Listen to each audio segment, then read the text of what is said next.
my name is Susan Heater, and today I will be sharing some information about oral language, instructional strategies to teach oral language, and different ways we can go about it. So to start off, I want to give you a little bit of insight of what oral language is. Oral language is a spoken system of words with rules for their use that includes listening and speaking. So basically, it's just verbal language, verbal communication, having a conversation with anybody, reading out loud, sharing what you've learned. And there are a couple of different ways that we can go about teaching it. And that is where we get into the different instructional strategies for teaching oral language.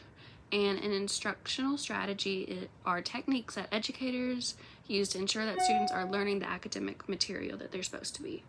Basically, it's lessons, instructions, just anything where they're teaching the kids. It may be through workbooks, maybe through games, quizzes. I personally have found that with younger kids, I like to do games that are like lessons that are more game centered, because one, it's more fun for everybody involved, and two, it helps like keep their attention. Little kids, they lose their attention pretty quickly. So they play a game, they think it's fun, and they tend to pay attention a little bit more. So without further ado, I don't want to make the introduction too short. I'm going to show you 3 instructional strategies to help with oral language. So the first one that we're going to start with is going to focus pretty much on phonology, which is the science of speech sounds, including the study and development of speech sounds in one language, or the comparison of speech sounds and development across a different language. So basically that's just sounds, letters in the alphabets. When you put them together, they make a word. What letters make different sounds? What sounds do they make? What sounds don't they make? How do you know which sound makes what sound? For example, like the letter C, it makes 2 sounds. It makes a K sound, or it makes a sound like an S. And this is where we're learning how to use it. So one lesson that you learn in phonology is syllables. Syllables are just the different parts of a word. Some words have 1 syllable, some words have 2, some have 3, some have more than that. And when you're teaching in early education, you're going to focus more on the 1, 2, and 3 syllables. And I'm going to show you an activity that can help students learn how to decode syllables. So I was taught in school that when you're trying to figure out a syllable of a word, you can use the clapping method, like say of the word house. House. 1 clap gets there, so it's just 1 syllable. So I'm going to show a little activity, and this could be done on a whiteboard, it can be done through a game, it could be done in a small group lesson. But basically what you're going to do is you're going to take 2 cards. I have the word dinner. When you put it together, you see the word dinner. Now, to help them learn the syllables, 1 card has 1 syllable and 1 card has the other. And there are different ways you could go to teach this. How I would choose to do it is separate these words and let your kids put together different syllables until they make the correct word. So here we have dinner. We have, oops, that's backwards, lion. We have monkey, and so on and so forth. And I also have a few 3-syllable ones. Some of these are a little bit harder words. You may not see some of these words in early education. You might see them in 4th grade, maybe 3rd grade, but if you're focusing on kindergarten and 1st grade, they typically won't do these kinds of words. But for example, I have tomato, and like I said, they're in 3 different pairs. And so if I gave a student a stack of these, they would look at the different parts until they would make a word. And like I said, you could do this on the whiteboard, you could do this as a worksheet, you could do this as a game, and I just like doing games with kids because I think it's a lot more fun that way. Okay, so that kind of gives us a little start, and I'm going to kind of ease us into harder lessons. So as we talked, we went through syllables of certain words. The next thing we're going to talk about is morphology, which is the internal structure of the meaningful units within words and the relationship among words in a language. It's basically the study of formation patterns. So as you may have heard of, prefixes and suffixes are parts of words, and they all have a root word. And so the activity that I've designed is going to focus on that. So I'm going to give you a little example, and this is very similar to the first activity. It's done just on a little bit bigger paper, but like the other one, this could be on a whiteboard, this could be on a worksheet. You could do this as a game. I kind of do this as a matching game like I did the other one.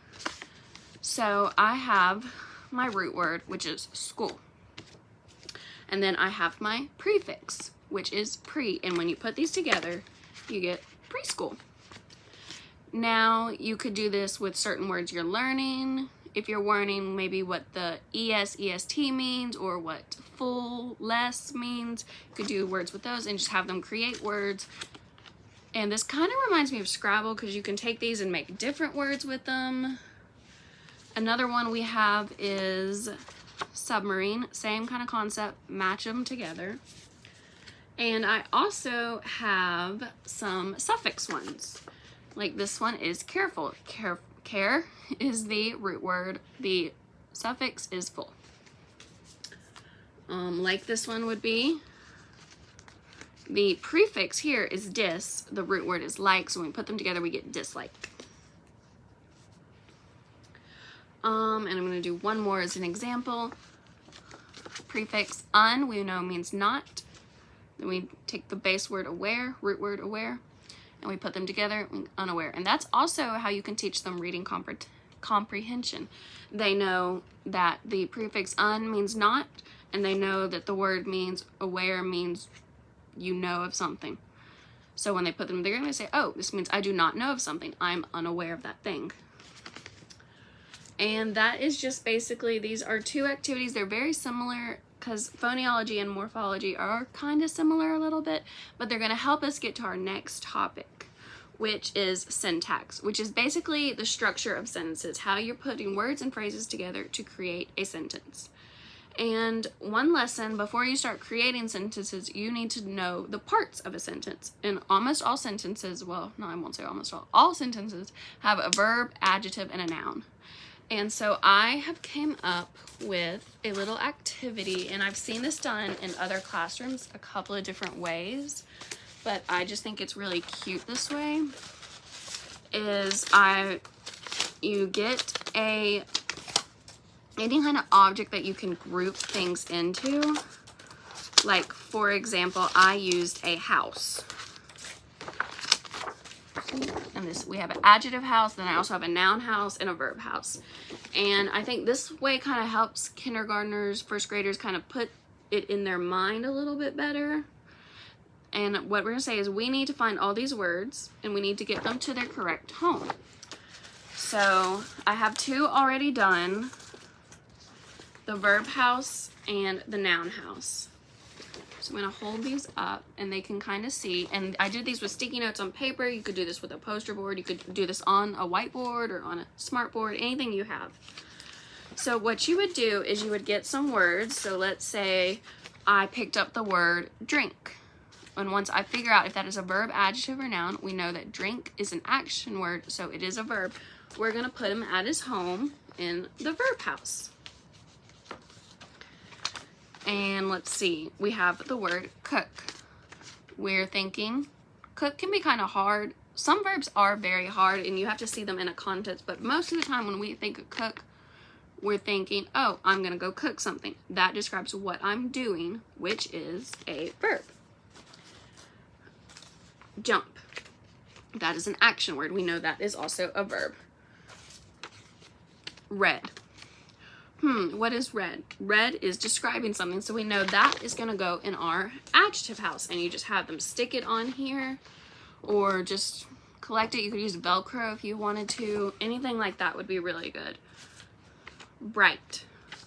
We know the word bright is describing something, so we're going to put him in his home at the adjective house. Blue. Again, describing something, so we're going to put him in his home, the adjective house, until they have all of these words sorted out and they know all the parts of a sentence. And once they're able to identify these parts of a sentence, they're going to be able to create sentences much more effectively. So these are my 3 ideas. I think games just work better for me personally. I always learned better with, we could do it with a game because they can relate to what they know and they're gonna have fun as well. So I hope you enjoyed this video, and if you use any of these strategies, please let me know. Thank you.